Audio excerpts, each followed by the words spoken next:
Hello, my name's Danny Lee. Welcome to this virtual Q&A for the devil all the time. As you can see, we are many and we are scattered around the world. For some people, it's very early in the morning. For some people, it's much later in the evening. I'm going to introduce everybody here. So we're joined, it's a pleasure to introduce Tom Holland, Bill Skarsgard, Jason Clarke, Sebastian Stan, Hayley Bennett, Harry Melling, Eliza Scanlon, Pokey Lafarge, and co-writer and director Antonio Campos. Now everyone I'm going to make sure that everyone has their say and talks about their experience making this extraordinary film. But I'm going to come to you, Antonio, first. For people who don't know, the film obviously starts as a book by Donald Ray Pollock. So I'm curious about your relationship with that book, and specifically, I guess how quickly you saw this as a film. I mean, was this a eureka moment where 5 pages in, you are seeing the images play out, or do you have to sit with the book a little longer? Does it take a little more time for this to become, in your mind, a movie? So the book was given to me by Randall Poster, who's a producer on the film. And he said, I love this book and I think this would be a great movie. And I read it right away. And the thing that jumps out at you about the book is that it is very cinematic, and it's just filled with all these really rich moments and really beautifully rendered characters. And there's a vibe to the book. Like there's a really distinct vibe to the book that caught me. I knew that I wanted to write with my brother, and my brother is not a screenwriter. He'd never written a script before, but he'd written prose, and he had the same love for this genre as I did, and he read it and loved it. And right away we knew we wanted to make a movie. How tricky is it in that case to translate a book that you have fallen in love with, into a script? Because, by necessity, the film is going to be different. There's going to be less of it. There are going to be scenes in the book that you're going to have fallen in love with, which just might not work on the screen. So how tricky was that transition for you to know what to leave aside? There were some things that were just obvious that we knew that we couldn't do. And then there was other things that were trickier. It was really about trying to find the essence of every character and trying to capture that in a limited amount of time. And and at the end of the day, Don Pollock, who's the author of the book, was really involved because he's the narrator of the movie. His response was the one that I was so nervous about, and I got it over. It was a Christmas day last year, and I was really nervous because I hadn't heard from him, and I knew he had the movie. And he wrote to me the day after Christmas, and he said, "You knocked it out of the fucking park," and he was so excited about the movie. And what he said about the movie is that we caught the spirit of the book, and that was our goal. It was like, we just want to capture the spirit of the book. We don't have to make it exactly like the book, but we just have to capture the essence, the spirit of it. And I think that we did a good job with that. And for people watching who might not be aware, I mean, you involved Don Pollock, into production, didn't you? Yeah. Don had read drafts. Don is a narrator, obviously, and he had read drafts, and then he came to visit set, and he had recorded all the voiceover before production started, so we had all of it to work with during the assembly. And you mentioned co-writing with your brother. You were obviously turning the script around at one stage of the process, and then at the other, I think your wife, was involved in the editing of the film as well. I mean, is this just because these are the people you love to roll with as a filmmaker? This is your team, or was there a kind of echo between these family relationships and these kind of generational relationships playing out on screen, and something going on behind the camera as well? Was there a deliberate kind of echo going on? I mean, I guess there was a total madness by working with my brother and my wife, but and my son, who played young Arvin. But it's funny that you said that. Yeah, there's some sort of obviously closeness and comfort that comes with working with your family in a way, and also a great deal of turmoil and chaos and confusion and working on the edit of this movie. This is actually the room first cut of the movie. So we came to this very isolated place to edit, and my wife and I would say is a very lovely, wonderful experience, but also this is one of the trickiest movies to edit. It's a puzzle. And and it's frustrating doing puzzles sometimes. And so, but I think that because it is family, it always feels like you're in a safe place, you know. I kind of want And to dig also, that totally editing process. completely immersive. I want to dig into that editing process because we have many of the puzzle pieces, here with us today. You mentioned the young Arvin, obviously. Tom, you're the slightly older Arvin. I wanted to get your take on the character because it feels like we are clearly in very dark and difficult times on many levels. The Devil All the Time. It's a dark and difficult film about dark and difficult themes. It felt when I was watching the movie like Arvin is the glimmer of optimism. Arvin is the shot at redemption. I mean, is that how you felt about him as a character? And if it was, I mean, how tricky is that to kind of to play a theme, to play the one shining light in this very dark story? Yeah, I always kind of looked at him like this just innocent little kid who was growing up in terrible circumstances and in a terrible place. He definitely is the kind of glimmer of hope or the glimmer of light in this film, in the sense that he's just always trying to do the right thing. It just so happens that in this film, doing the right thing means killing people. So yeah, I mean, it was an interesting thing for me because it was a bit of a leap of faith, and I had to put a lot of trust into Antonio because this is not the type of movie I've typically made in the past, and I got to say, like, I was really nervous and scared, like, coming on set for the first time because I didn't know if I had it in me to play this type of character, and I was really lucky to have the cast that we have to support me and to have Antonio as the director, as our kind of captain of the ship. Because yeah, he is a really complicated character, and it is very dark, and I had to kind of go to places mentally that I didn't know I could go to, or don't think I ever want to go to again. But it was an amazing process, and I've seen the film, and I'm very proud of it, and it's something that I'm really, really eager for people to see and to enjoy. And I had a question for kind of you and Bill together, actually, which kind of reflects on that generational aspect of the story, because obviously you're playing father and son, and the relationship between you is, it's pivotal to everything that happens. But you might not necessarily, I mean, correct me if I'm wrong, you might not necessarily have been on set at the same time, and you don't share the screen. So I'm wondering how much you talk to each other, actually, in these two portraits of characters at completely different moments in time. I mean, we spoke a bit, didn't we, Bill? We went for a few dinners and stuff before we started shooting, and then we were staying in the same hotel, and we'd hang out. Yeah, I think you and I were like some of the first to get out there in Alabama, I think. So it wasn't like the full cast wasn't there at the start. So we tried to spend some time, get to know each other, and but we did like sort of a quick read through as well, didn't we? Yeah, and we were like, did, we kind of worked it out a little bit, and Tom was reading young Arvin's lines with me to just kind of get those words out there, obviously, because it happened to him when he was a kid in the story. So yeah, and it was nice spending some time, and also just we talked to I remember with Tony as well to kind of figure out if there's some mannerisms and things that that you kind of feel that this is because so much of the story is the just generational thing of what is passed on through from father to son. So yeah. And then I think the only days we had on set together was like literally passing through, right? Yeah. Like, I was like, I wrap. I'm like, see you later, buddy. Yeah. Because you finished earlier before I had really started shooting, and you were like, "Hey, good luck with this one, man."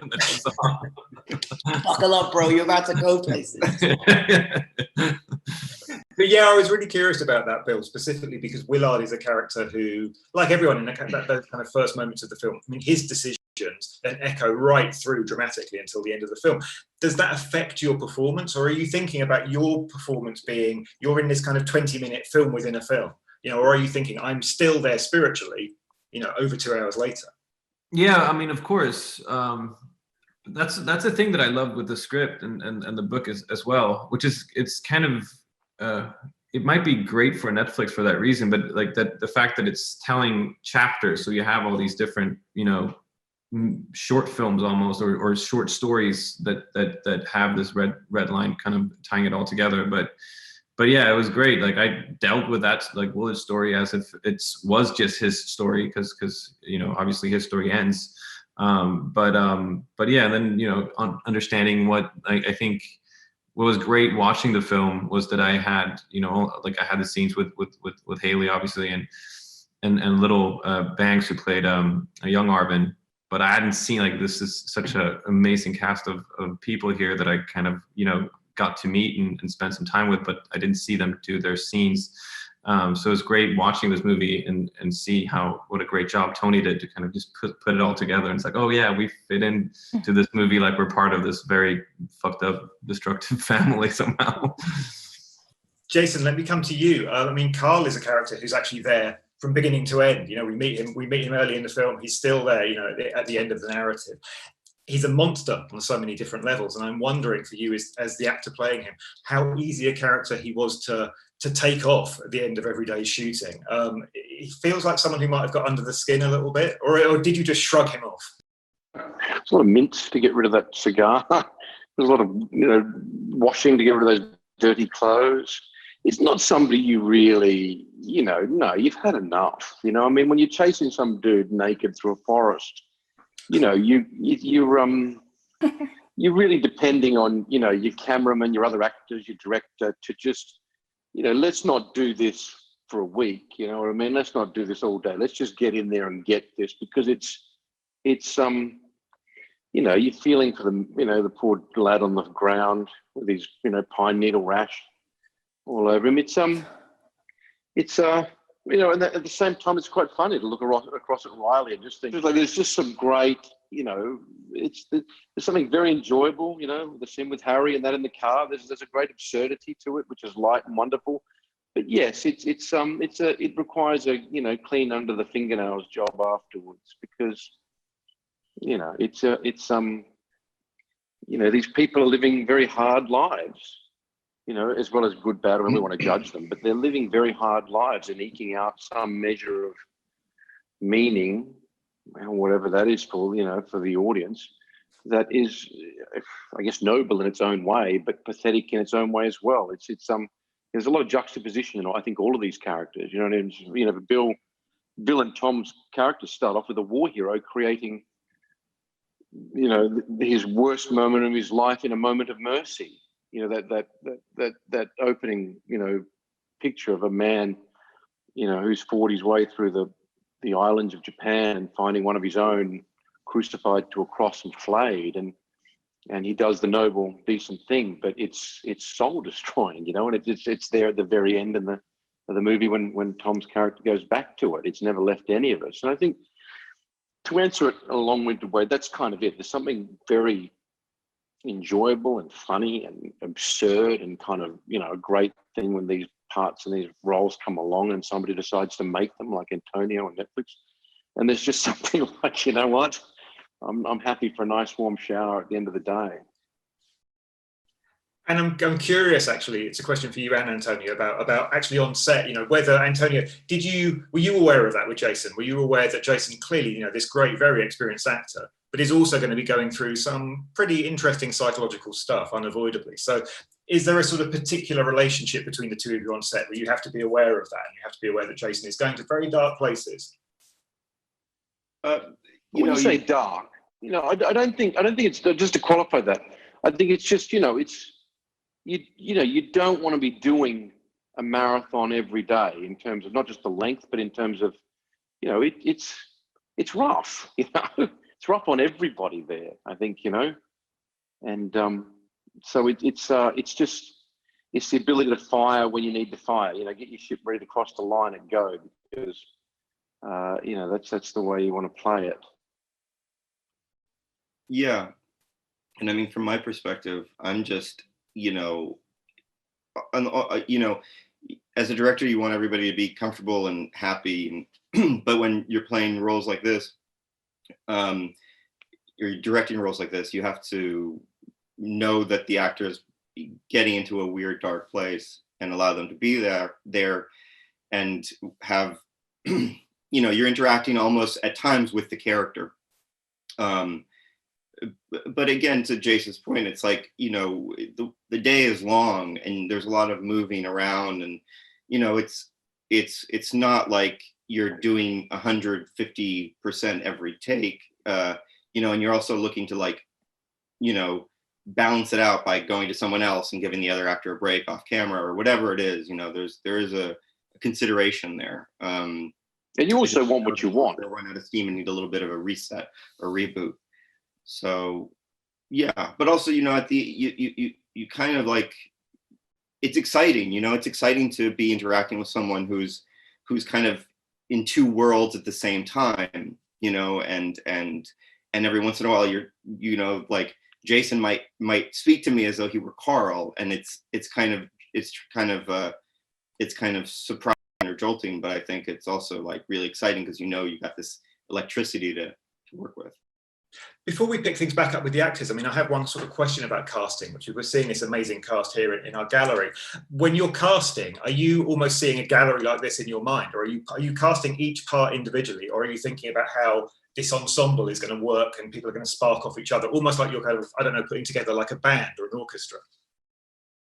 You just go one character at a time, and then you start putting the pieces together, and you have a big wall. I think every director does this. Every production has their big wall of headshots, and then they put it all together, and then you start to see how it all fits together. And that includes, you know, the person that says one line in the diner, or, you know, Sure. the person that walks by and just gives someone a look. If you cast everything, you kind of really start building out the world, and you have all these headshots together, and you get a sense of it. But really, you're focusing a character at a time.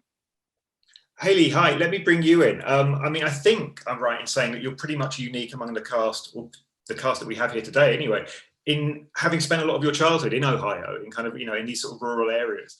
I'm wondering, did it feel like you brought a particular insight and understanding to the film in that case, you know, kind of coming from worlds which may not have been that different to this corner of the world? Well, it is funny because I think I'm one of I'm one of the only Americans in the film, despite the fact that it is, yeah, set in Ohio. But I mean, sure. I guess it was a kind of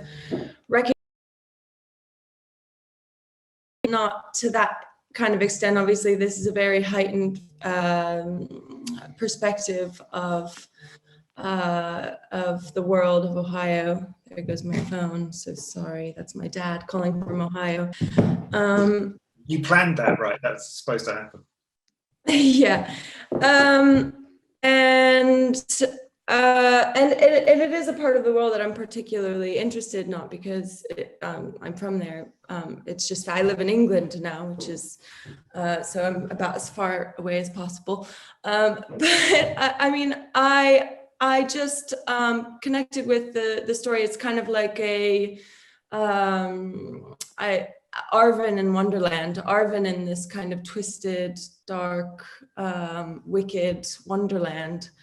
And I was really excited about the idea of playing this character, Charlotte, because she's innately good and warm and kind-natured and a caretaker. And she was someone that was sort of really trying to make the most of her circumstances, someone that takes pride in what she has, even if it's not that much. And those are kind of archetypes of people that I recognized from Ohio. I guess she's a woman that dreams of a peaceful life and dreams of bounty and making memories in this house that they worked really hard to obtain. So it's kind of this sense of the American dream in a way, and we feel that her family might be blessed and that they should be blessed, as you know, every family hopes for. So I think that there's a lot of kind of to relate with on a universal level as well. But as a reader, I was really hopeful because of this family's love and the suspense that's built on their love. And when Charlotte's taken and the story betrays us and the rest is kind of doom, she remains the light in our hero, Arvin, and our kind of anti-hero, I guess, maybe. And the goodness in this character, I think, is, I hope, was passed on to Arvin. Definitely. Eliza, let me bring you in. Relationship with Lenora. I mean, as Haley just mentioned, the story is heightened, and yet it felt like when I was watching the film, you know, one of the tragedies with Lenora is there were, possibly even still are, any number of real life Lenoras. I mean, these are the situations that young women were facing then, probably are still facing now. Tell me about how you kind of connected with Lenora and bringing, I suppose it's almost this tragic realism to the story. Mm-hmm. I think that well, Antonio and I had a lot of conversations about Lenora, and ensuring that she is a fully fleshed out character, especially in the film world, where that can easily be skewed or miscommunicated, especially because she's so vulnerable and she really doesn't know any better in this situation, and to not have the luxury of prose to describe the psychological journey of what she goes through, achieve that through visual imagery and not kind of reduce her to someone who is stupid or I guess blindsided by it. I think there's a level of autonomy in what she does, and at some point, well, at least for me, playing the character, I felt that at some point in the story, she was aware of what she was doing and what this relationship with Tegan was, and that to me represented a kind of disillusionment with her own faith, and I guess the framework in which she lived her life before had been demystified by this sexual experience, this sexual awakening. And like Haley was saying, I think she's a common archetype, and what I really enjoyed about this character is that we were able to refute that in a way that was tasteful and really heartfelt, and yeah, it was very hard. It was very sad time playing Lenora. But she's such a fascinating presence because, you know, the film is filled with these very kind of verbal characters, these very, you know, exterior extrovert characters. And Lenora keeps it all in. Mm-hmm. Yeah, for sure. And, you know, I guess trying to navigate this character within the limited time we were shooting was hard. And it was only like 10 days that I was shooting for. And you know, I've worked on other films and it's kind of known that the first week is always going to be a bit shit. And I basically had a week. So it felt pretty chaotic. But it was ultimately a really enjoyable experience. And maybe that whole idea of the first week of a film being shit and crazy is not a thing, but that's what I've been told before. They call it the first pancake. You know, the first yes. shit. But you ate it anyway. Harry, let me bring you in. We've spoken a little bit already about the way so many of the characters exist in this kind of grey moral zone. You know, this isn't a story about heroes and villains. It's a story about messy people. We're all messy. But Roy feels particularly messy. So I wondered about your take on him as a character. You know, this from scene to scene, sometimes it feels like we're encouraged to see him as a villain and as a bad guy, and clearly he does this terrible thing in the middle of the film. But then he's also this very tragic figure, you know, and he's also a sort of victim of circumstance. So what was your relationship with Roy? I think he's just such a tortured soul, isn't he, really? He's someone that needs, in order to operate in life, he needs to feel the presence of God. When he's in that presence, he's alive, he's kicking, he's you know, he's on top of the world. But when it wavers or when it sort of disappears, he becomes completely lost. And it was that kind of that contradiction that I really tried to sort of think about, and what it must be to sort of go between those two extremes very quickly and very rapidly. And so in terms of the morals of him, I don't think I mean, the thing that I kept thinking about with Roy was just the power of belief, and the fact that if he believed in this thing, and he believed this was the right thing, that would be the overwhelming thing that would sort of dictate his actions. So I never really thought about it in terms of right and wrong, but of course what he does is deeply wrong. So that was kind of my way in, and also looking at all these amazing, Antonio sent me these amazing clips of these snake handlers, and watching how the energy of these characters, and that was really sort of crucial in terms of Roy, this the frenzy of feeling close to God, and that was kind of, again, something that I thought was really important. But of course, if you go that high, the only way is down. So that's kind of how I thought he operated. Sebastian, let me bring you in. I mean, one of the places that people will have seen you before is within the Marvel Cinematic Universe. I mean, I'm curious, both practically in terms of the shoot and also maybe in terms of the kind of the ideas that are within the story, you know, how different is a film like Devil All the Time? Or are there actually common threads between, you know, the Marvel films, you know, with what feel like these very kind of good guys and bad guys, and a film like Devil All the Time? Or are they very different things?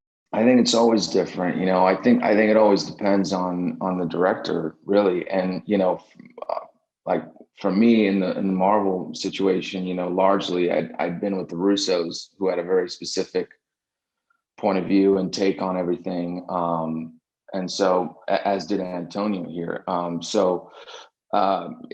terms of the scope and so on, perhaps it was different, you know, from a point of view of playing a recurring character to something that I was never, you know, that I've never really done before. Like, this was a very different kind of role for me to jump into, in terms of the world, which was so different from how I grew up or what I knew. And even just in terms of this character, like how it was more of like the challenge for me really was the physicality, I think, aspect of it, and really trying to go for, you know, for something else and something new that I hadn't tried. But, you know, Antonio and I think it's so important. That's where the director comes in, you know, the vision they have and how specific they are. And I'd always been a huge fan of Antonio's, and I knew from other movies of his that I'd seen that, you know, in our conversations, that he knew very specifically kind of where to go with this thing and with this guy. And so I had a lot of faith in him and thus in myself because of that, to sort of just take some swings. But it's, I don't know. You know, it's hard to kind of say like, oh, how it is different in the sense of, I guess, more familiarity for me in this standpoint. But, you know, they're both kind of, for me, both experiences were very director's vision oriented kind of takes. Sure. Pokey, I'm going to come to you. Listen, thank you for your patience as well. I know we've been here for some time. It kind of I'm getting better. I've been learning. Good. It kind of introduces my question, really, because, you know, you're a musician by background, and, you know, you bring this incredible electric kind of energy to the film. But I'm curious about how that felt for you, because there's a lot of difference between live performance, you know, on stage, and movie sets, which can, by their very nature, be, you know, slow moving places, you know, where not a lot seems to be happening for a long time. So how was that move from one to the other? Well, in terms of long, slow moving, nothing happening for a long time. I have been a touring musician for a long time. So sure. Sitting in a van or in a bus or in a plane for long periods of time and just drooling, you know, up against the window, I'm used to that. Right. But I made a lot of buddies. It was nice. That was, you know, that's some of my favorite memories, just hanging out and shooting the shit and chain smoking with the cast and crew.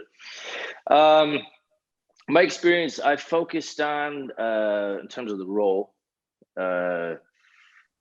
his disability, though it was self-inflicted. The fact that he has no use of his legs was a symbol for me of his repression, right? And this prison that he was in within his own body, his repressed homosexuality. But I don't know. He was a guy, I guess he's kind of a villain, but I don't see him too different than anybody else. I mean, we're all kind of the same in that we all want love and affection and acceptance. And when we don't get it, we go about we don't receive it. We go about getting it in beautiful, but sometimes very cruel and dangerous ways. So I think he's just looking for acceptance. He's just looking for somebody to love him, Harry.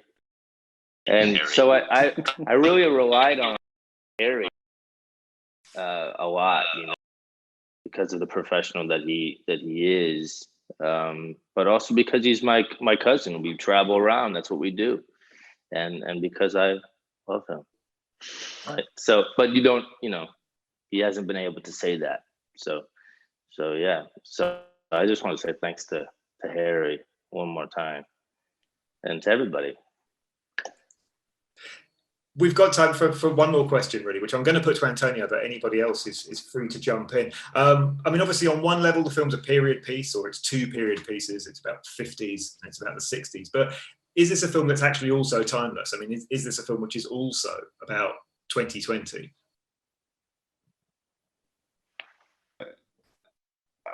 I think the